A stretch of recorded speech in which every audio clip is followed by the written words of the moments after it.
Vasco. Vai jogar contra o Bragantino fora de casa. Quem informa pra gente sobre o Vasco é Edson Viana, direto do Lindão, São Januário. Fala aí, Edson. Fala, Escobar. Boa tarde para você, boa tarde para todo mundo. O Vasco treinou hoje de manhã na preparação para esse jogo de domingo fora de casa contra o Bragantino. E para esse jogo, o time vai ter um desfalque importante na área técnica, já que o Fernando Diniz está suspenso. Levou o terceiro cartão amarelo no clássico contra o Fluminense. E aí ele vai ser substituído por um dos auxiliares, ou o Evandro Fornari ou o Ricardo Cobalcini. Por outro lado, o time vai ter o retorno do volante Hugo Moura, que estava suspenso no clássico, e aí o Diniz precisa ver como é que vai armar o meio de campo do Vasco, que naquela partida foi formado ali pelo Tietê e também pelo Cauã Barros. E olha, o Vasco está embalado, olhando para a parte de cima da tabela, mirando, quem sabe, uma vaga na zona da Libertadores do ano que vem, e está muito perto de conseguir, pela primeira vez na temporada, uma sequência de 4 vitórias. E tem um torcedor figuraça, ele fez uma promessa: só vai cortar o cabelo quando o Vasco vencer 4 jogos seguidos. Nessa temporada ele mandou a mensagem para o Globo Esporte, é o Eduardo. Vamos ouvir, Eduardo. Fala aí, figura. Boa tarde, pessoal do Globo Esporte. Dia 217, deixando o cabelo crescer até o Vasco da Gama ganhar 4 partidas seguidas. Estamos 3/4 e nunca estivemos tão perto de cortar o cabelo. E vamos torcer, né? Jamais poderia fazer esse tipo de promessa, né? E o Vasco do Lucas Pedrosa enfrenta o Bragantino. A gente trouxe a agendinha aqui, lá em Bragança Paulista. Quer continuar nessa boa fase? Olha os números do Vasco, presta atenção. Nos últimos 10 jogos, o time do Fernando Diniz acumulou 6 vitórias, 3 empates e somente uma derrota. Lucas Pedrosa nem lembra como é que é mais ficar triste por causa de que, né, Vasco perdeu. Não lembro, cara. Não lembro mesmo, assim. Até porque... Foi derrota foi pra contra quem? o Palmeiras. Ah, é verdade. Porque a derrota contra o Palmeiras, ela teve uma sensação meio que de anestesia. O Vasco estava com desfalques ali, estava com o Robert Hernan, estava também sem o Barros. Com o time completo, inclusive o Barros, o Robert Hernan e o Cuesta, quando estão jogando juntos, não perdem. Eu acho que o Vasco tem tudo para poder ir lá em Bragança Paulista e conseguir um bom resultado. O Bragantino é uma equipe que tem oscilado bastante. O Vasco conta com um excelente momento do Ryan, do próprio Felipe Coutinho. O Andrés Gomes se encontrou ali do lado direito. O Nuno Moreira nem se fala. Um ano espetacular desse português que chegou. Então, o Vasco muito consistente e, pelo menos, pontuar fora de casa. Acho que tem que pensar em vencer. O Vasco inteiro?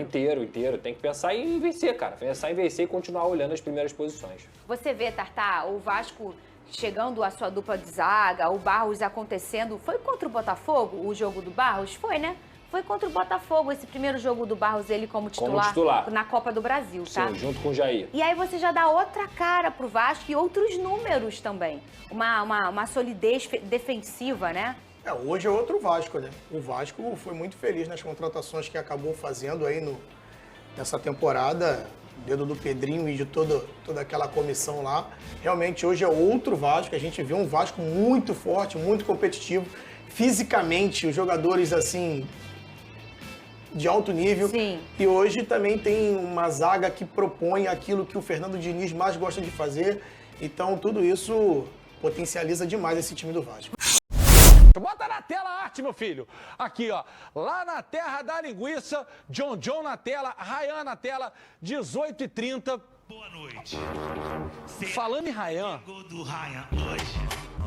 sabia que o Ryan é o maior marcador do Campeonato Brasileiro, maior finalizador, perdão, desde a chegada de Fernando Diniz. Olha os números na tela, porque aqui a gente mata cobra o quê, Flávio Mendes? Mostra lá, mostra. Se o Vini quiser, fica à vontade. Tá aí, ó. Desde que o Diniz chegou, quem mais chutou a gol foi o Ryan. Inclusive, passou Caio Jorge, passou Pedro Raul, passou o Flaco e passou o Hulk. Pô, e se a gente pegar... Irmão, 75 finalizações. O moleque tá on fire, tá? Se a gente pegar os números do Vasco pós-Fernando Diniz, o Vasco é um dos times que mais finaliza. É G4. Do Diniz. Tem a terceira melhor campanha do Campeonato Brasileiro desde a chegada do Diniz. Então é nítido que o Vasco melhorou. E eu fico muito contente porque a gente sempre falava aqui, quando o Vasco não ganhava os jogos. Pô, não ganhou, mas jogou bem, teve oportunidades. E as coisas, infelizmente, não estavam acontecendo. Um momento a chave vira e agora o Vasco está nesse belo momento. E o Ryan, nem se fala. O Ryan, se não for a revelação do Campeonato Brasileiro, aí tem que prender todo mundo que votar. Desculpa. Verdade. E tem muito do dedo do Diniz nisso tudo aí. Por quê? Porque um dos trabalhos do Diniz é potencializar o que o cara tem de melhor, corrigir os defeitos, né? As deficiências do jogador, e faz parte do trabalho dele, só que não adianta você só corrigir as deficiências se você não potencializa o que o cara tem de melhor. E a gente já falou sobre isso aqui. O Ryan, ele chuta muito forte e de onde ele chuta, ele acerta o gol. Posso falar uma coisa? Isso é muito importante. Eu falei isso, me xingaram ontem na resenha. Ninguém no Brasil chuta hoje com tanta precisão com essa moleque. Dificilmente ele erra o gol. E ele chuta. Não tem a quantidade. Eu tô falando proporcionalmente, né? Não é um cara que chuta uma bola pro jogo, acerta o gol, o número dele é 100%. Mas igual esse moleque não tem, pô. E de onde ele estiver, tá? Ele posiciona o corpo, ele tá sempre tentando encontrar um movimento, uma situação para poder finalizar. E se não chutar, não vai fazer gol, cara. Então vamos fazer uma comparação com e sem Fernando Diniz? Bota na tela, Vini Show! Olha lá. Ryan com Diniz, Ryan sem Diniz. 29 jogos, 13 gols, 59 jogos e apenas 6 gols e 2 assistências. Claramente, isso se ele seguir essa proporção, ele terminaria com 26 gols, né? Com o mesmo número de jogos aqui, que é um número assustador. E o percentual também é absurdo com relação ao outro. Fora que ele tá criando de oportunidade de jogada, né, irmão? Ó, contra o Fluminense, os 2 gols do Vasco são oriundos de chute do Ryan de média distância. O primeiro desvia, entra, o segundo, o Fábio bate roupa, depois defende e a bola sobe pro Nuno e faz o gol. Acho que isso só exemplifica, só traz isso pra gente, que é uma característica do Ryan. E quando eu falei da semelhança com o Adriano Imperador, é justamente nisso. Perna canhota, chute forte, rápido, apenas isso, pelo amor de Deus. Cada um tem a sua história, mas lembra um pouco essa característica, só isso. E mostra uma coisa que a gente não tem visto tanto no futebol brasileiro, a gente cobra muito isso aqui. Exatamente. Que é chutar de média distância. Vamos agora com a Roberta Barroso e o Vasco do Fernando Diniz, que vem também emendando bons resultados. Tudo bem, Roberta? Tudo bem, Bruno? Bom dia para você, amigos, fãs de esporte. É isso, pegou o elevador, pisou no acelerador, a gente pode dizer assim, nesse segundo turno do Campeonato Brasileiro. Está no G8 da competição. E domingo tem mais um compromisso contra o Bragantino fora de casa. O Vasco vai em busca da 4ª vitória seguida na competição. Mas tem um desfalque ali na área técnica. Fernando Diniz levou o 3º cartão amarelo no clássico contra o Fluminense, por isso não fica à beira do gramado. Quem volta de suspensão é o Hugo Moura, e aí o Diniz terá que ver como vai montar esse meio de campo, porque Tietê e Barros também estão à disposição. O resto do time deve ser o mesmo. O Ryan, que vem encantando ali na frente, a joia vascaína, que nos últimos 6 jogos balançou as redes 6 vezes. Ele que vem jogando como centroavante, o Verratti não vem em boa fase, deve continuar então no banco, e com isso abre aquela vaga no ataque do Andrés Gomes. O Ryan, inclusive, já conversa com o Vasco sobre uma renovação de contrato. Ele tem um vínculo até o fim de 2026, mas deve renovar até 2028. Quem também já conversa sobre renovação é o lateral Puma. O contrato dele vai até o final do ano, mas a proposta já foi feita. A gente deve ter alguma novidade na próxima semana.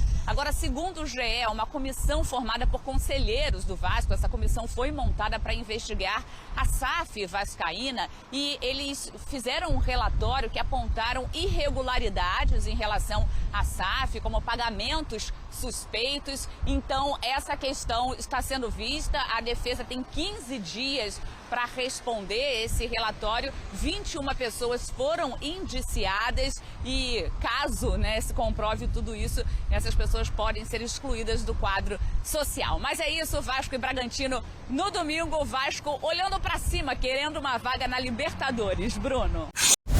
Eu não lembro o HD aqui, Data Vegeta, Data Torelli.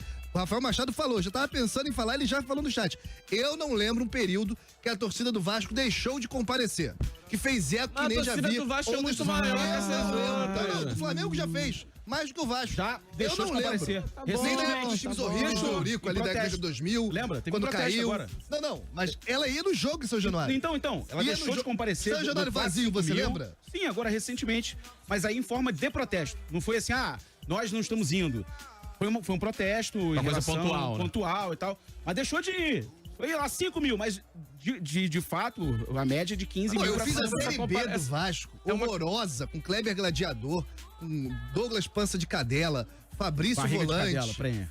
Prenha. É. Eu fiz. E a torcida ia. Time horrível, time Mas é uma questão. O tamanho da torcida do Vasco é muito maior que as outras. Então é muito mais fácil você encontrar 20 mil vascaínos loucos da ideia, que topam qualquer desafio, Sim, claro. do que você encontrar 20 mil tricolores ou 20 mil botafoguenses que topem encarar qualquer fase da É temporada. muito mais fácil fazer eco no Maracanã do que num estádio de menor proporção como o São Januário. Com certeza. Não, e aí tem uma outra coisa. São Januário cabe em 20 mil. Então você levou.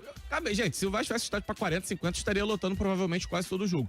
Só tô falando que tem essa diferença. O tamanho da torcida é algo que precisa ser levado em consideração. O nosso Brandão mandou mensagem aqui dizendo assim: o torcedor não foi a São Januário contra o Del Valle.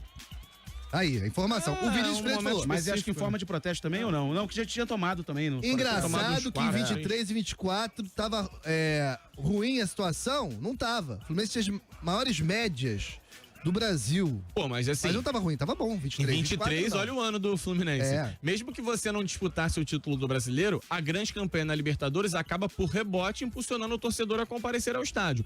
E ano passado teve um negócio chamado luta contra rebaixamento. É como eu falei, são os extremos. É verdade. A luta marasmo contra rebaixamento leva... O marasmo é pior, assim, falando de arquibancada, tá? Sim. O marasmo, ele é pior do que uma luta contra rebaixamento, porque o torcedor desaparece no marasmo. Agora, na luta contra rebaixamento, o cara vai. O cara se esforça e vai. Pois é. Vamos falar mais do Vasco com o Rodrigo Brandão.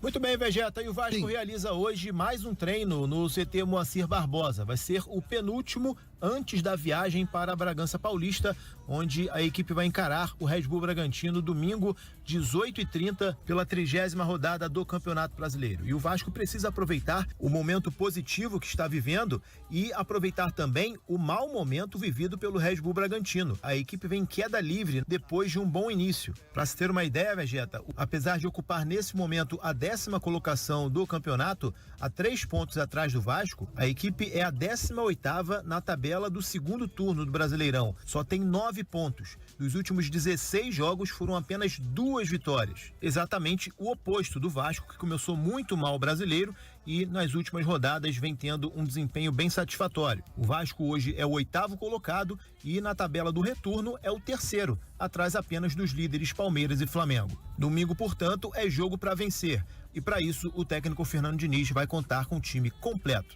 Beleza, Vegeta? E eu queria saber do Farias, né? O que ele quer falar sobre Vasco? Porque tem jogo no fim de semana contra o Bragantino e ele disse que era favorito, mesmo fora de casa. Favorito. Tabela, uma briga ali por posições. Bragantino atrás. Não deixa de ser um confronto direto. Você vence o Bragantino, elimina logo o Bragantino, joga uma arrancada, sei lá. E o Bragantino que tá num dos piores anos recentes. Vegeta, olha que situação. O verdinho que eu tô te mostrando aqui no aplicativo são as vitórias. Olha o Bragantino. Não. É vermelhinho, amarelinho de infarto. É só red. Não dá green pro meu amigo, Bragantino. é impressionante como a equipe do Bragantino se enfiou numa má fase. Teve um início de campeonato até razoável. Ano passado o Bragantino escapa do rebaixamento na última rodada, né?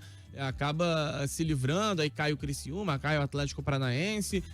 E parecia, pelo início do campeonato, que o Bragantino conseguiria reproduzir um campeonato mais próximo àquele de 2023, quando o Bragantino chegou até a brigar pelo título da competição. E o Bragantino desabou, principalmente no segundo turno. O Vasco chega num momento muito mais favorável. É óbvio, é o que eu tenho ressaltado aqui.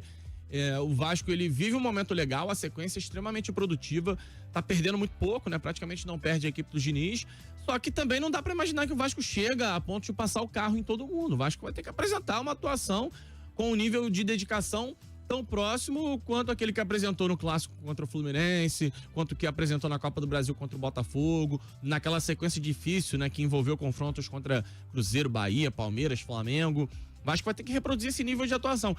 O meu medo é só que a sequência positiva ela vai trazendo uma dose de confiança que, se você não administra bem, ela vira talvez assim, um certo relaxamento. Aí você pega um adversário que tá numa draga desgraçada, como é o caso do Bragantino, você pode se perder um pouco naquele ritmo de jogo, né? Que acaba sendo um jogo mais lento, um jogo mais chatinho. Então eu espero que o Vasco mantenha o mesmo nível de intensidade das partidas anteriores. Porque tu entra em campo num Vasco Fluminense, o teu tesão bater lá no alto é o natural.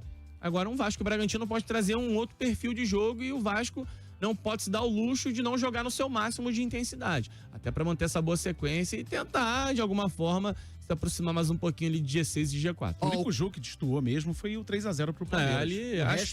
Eu acho mais Diferença técnica, não necessariamente uma. E o Vasco começou melhor aquele jogo. Eu fiz essa partida. Vocês escolheram, fizemos, eu estava lá e vocês escolheram ignorar esse jogo aí. O Carlão e também o do Vitória, muitas vezes vocês ignoram. O Carlão de Genópolis, jogo difícil. Todo jogo em Bragança é complicado. Não pode cochilar, como foi no início contra o Fluminense. Tem que entrar ligado. Lembrando que o Bragantino não tá no estádio dele, né? Tá no Cícero Souza Marques, que é o estádio municipal de Bragança Paulista. O estádio do Red Bull Bragantino está sendo reformulado, remodelado, para até caber mais gente. Porque o estádio era bem acanhado, bem pequeno, né? Bem desatualizado. Agora o Bragantino tá tomando fumo direto no Campeonato Brasileiro e mesmo assim é 10º colocado, cara.